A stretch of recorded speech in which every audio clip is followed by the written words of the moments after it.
Hey guys, welcome to part 3 of my Python tutorial series. Wow, it has been a long time since my last Python tutorial series, and a lot has changed in that 2 months, I believe. So what has changed? I changed my channel name to Code Forest because I was doing all sorts of videos, but I just want to upload coding related videos. Maybe I'll start another channel for other stuff. Right now I think I'm just gonna focus on coding videos, and I'm showing my face, which I think is kind of the biggest change maybe. So I hope nothing goes bad, like it doesn't lag out or the video doesn't freeze when I'm making a funny face. I would just be disastrous. Also, you might be hearing a weird noise. That's because of the laptop fan. Maybe it's whirring or maybe something, but the audio quality isn't great, probably. So this is why I'm recording in Audacity. But I'm not recording. Okay, now I'm recording. Wow, that was an epic fail. Okay. And how am I able to record my face? Because the last time I remember doing part 3 on my Windows 7 laptop, it crashed and was very bad. So this is a new laptop. So this is Windows 10. And yes, this doesn't have Python on it, which might be sad, but I think it's a great opportunity to show you something. So that's just a calendar, which is not like rectangle. It's weird, but whatever. This calculator, yeah, this is weird. So there's this thing called memory something. So if I write 5, click this button. It has a brain now. It can store memory. It's 5, and I can double it. I can remove it and just clear from memory. I can even add 9 to memory and then add 5 to memory, and I can clear either this or this. So cool. There's hexadecimal, octal, binary, and of course decimal. And I found this weird. Like, there's actually a calculator for programmers. As a programmer, I've never actually used this calculator. I just figured this out, so this is weird. Signed and whatever. So we're not talking about this, but that's cool. So what I wanted to show you was this thing called REPL.it. I talked about this in my last video, which you should watch, by the way. Maybe it will come up in cards or something here. Be over there. So here you don't have to set up anything. Delete this. Just create Python REPL, which means a Python ID.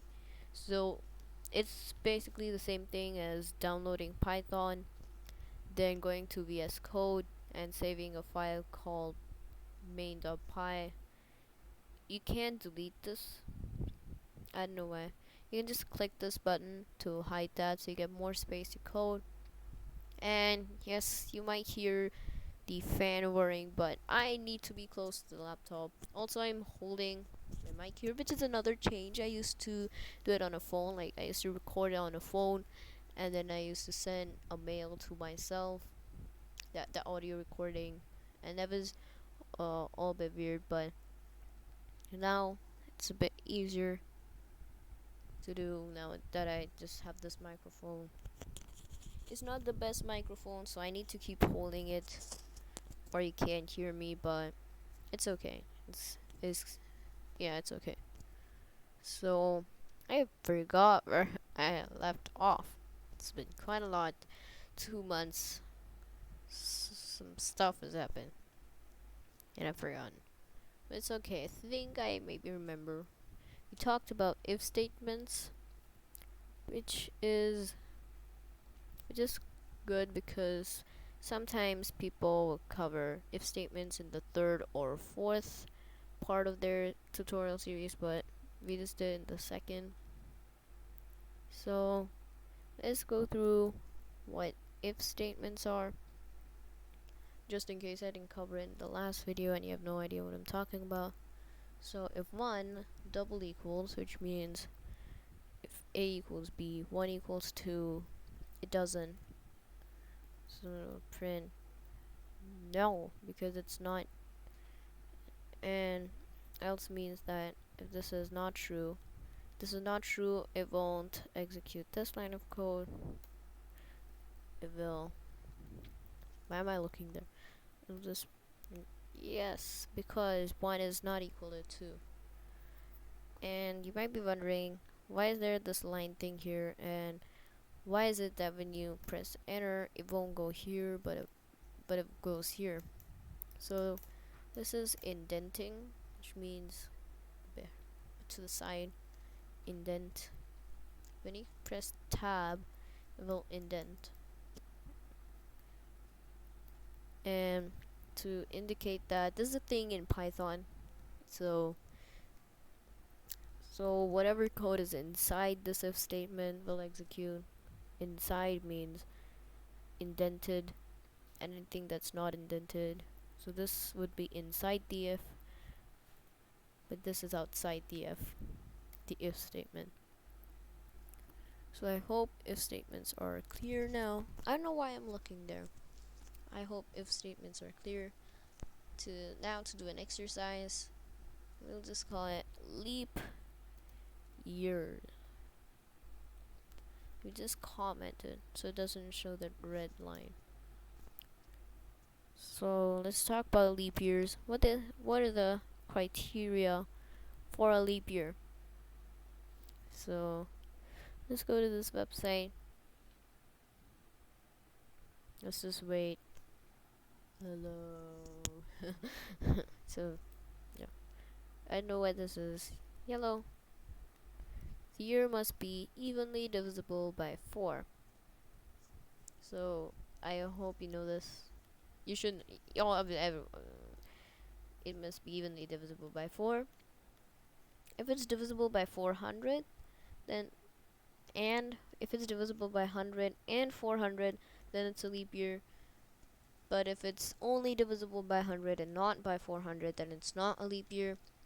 And if it's only divisible by 4 and not divisible by 100, then it is a leap year. So all leap years are divisible by 4. Some leap years are divisible by 100. Some leap years are divisible by 400. I think I said that right, maybe. So here are the criteria. Kind of hard to speak and type at the same time, so I'm just not gonna speak.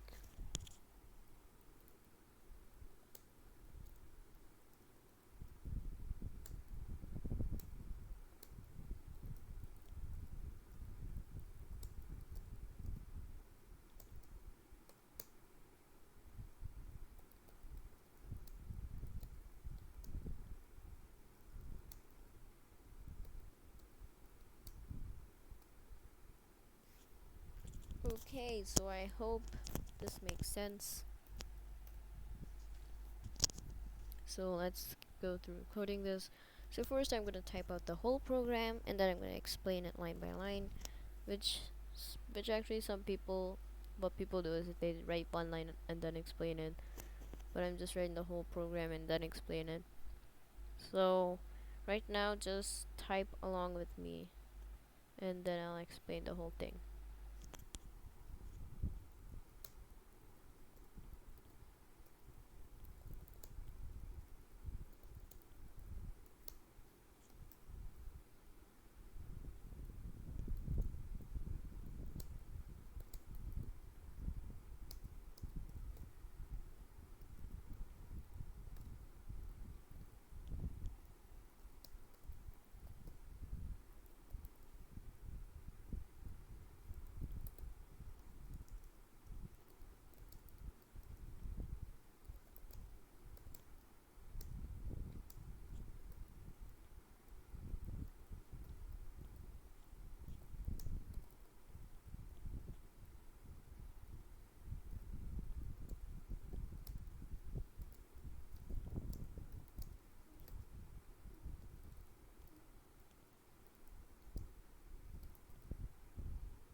Okay, so that took a long while to type.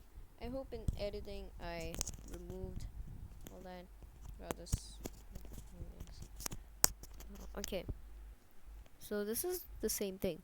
So year must be divisible by 4. So must be divisible by 4, yes.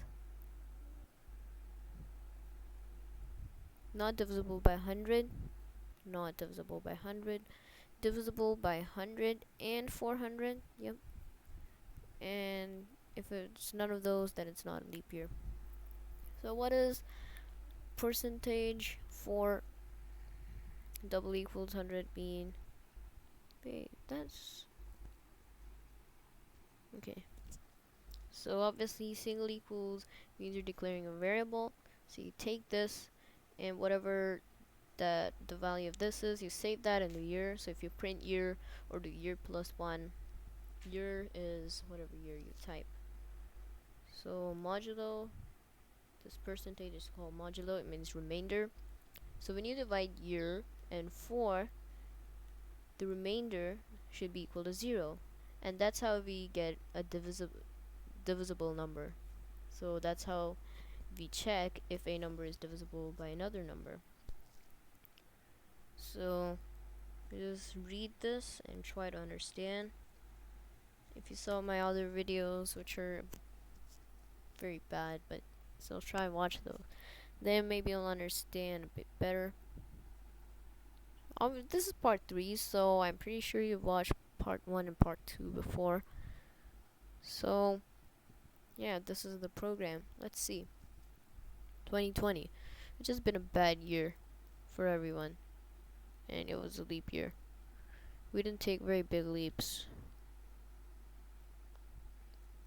That was I couldn't say that with a straight face. Sorry. Then we have 2016, which was the year before this, the leap year before this, the Olympics. And then we got Future Olympics 2024.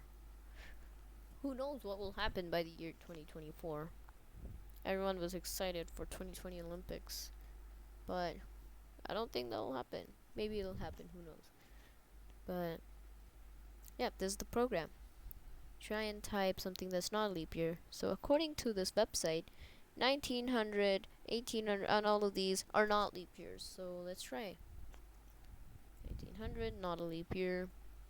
1800, not a leap year. So, hey, I think leap is like Flexbox Froggy. A video I did on that. Wow, smooth transition. Yay. Maybe it's somewhere here. Like in that info card or whatever they call it. Maybe.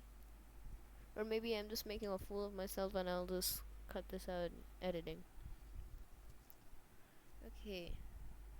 So yep, that was a program. So how can we make this program better? So let's say that for some reason you had to find a lot of leap years. So you just had like a website full of leap years, or you had a spreadsheet full of leap years, or like a list of leap years. So how do I just do leap years? Well, am I supposed to do this program for every single leap year? That would be very hard to do, and we would not be taking great leaps at all. So this is where functions come in. They help you to minimize your code so you don't have to repeat yourself. So that is a very great principle. Number 1 principle, don't repeat yourself. I don't know why I pointed there. I should be pointing at the camera right there. Yeah, don't repeat yourself. So def is how you start a function. Def, and then you whatever you want to name the function. I'm just gonna call it leap year because you know it's a leap year function, but you can call it whatever you want. Then put these brackets because those are the rules. You have to follow them.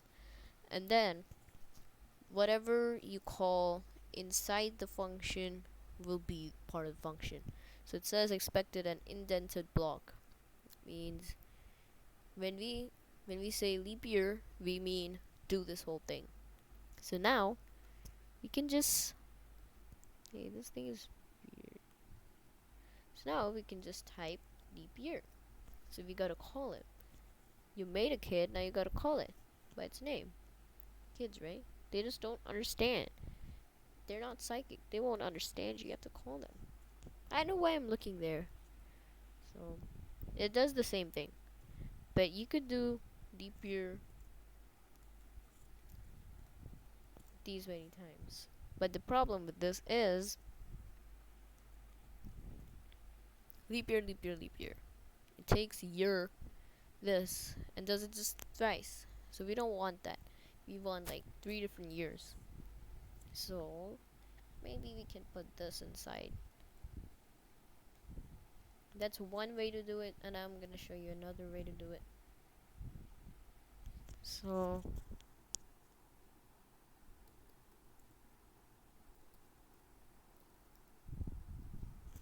that was why did I do that? So that's one way to do it. Another way to do it is using something I like to call arguments, not those kind of arguments that you have with the shower with the shampoo bottles, not those arguments. So let's say we did not know that it was an input thing. So now we don't know what year means. So what if we say that leap year, give me a year, so that that the word year makes sense now. Year means this. Now if I call it, it'll be red and bad. So year, I have to give it the year, which will be 2020 or 1900 or 2400. Now let's run it. Leap year, not leap year, leap year. Or if I wanted to do the whole input thing, so as not to get confused with this year, we're not gonna name this variable year. We're gonna name this user year, user by. That's a very bad name, but okay. User by. And then let's say there were like 2 other that weren't user bys. Like maybe there were like 3 people who had different years and something like that. So you enter your year 2016 leap year, and these 2 are not leap year and leap year. So that is it. Thank you guys so much for watching. I really appreciate it. Rarely anyone watches my videos, so it's great if you watch this. Thanks. And I don't know if you've watched this or not, so if you've watched this, please like, so I know that you watched it and I can see how many people actually watched this and weren't just clicking away or something like that. Oops, wrong video, just clicked away. So if you watched till here, great. Please leave a like, it really helps. Also share it with people, this is what really helps, so I get more people to watch and more people to learn Python, which is like the goal for me, just to get people to learn Python. And also subscribe so that you don't miss my videos, so that you learn more when next video comes out. And yep, these are all my social medias you can follow me on. Does Scratch really count as a social media? You can send messages and stuff, so maybe it does. It's kind of like YouTube, I guess. You make projects, people see them, like them, comment on them, maybe follow you, and all that. And also, I guess I'm supposed to show 2 of my videos, so I came prepared for that. I already had that. So yeah, this is the place where I'll just show 2 of my videos. So click any of those, and obviously click subscribe, and bye.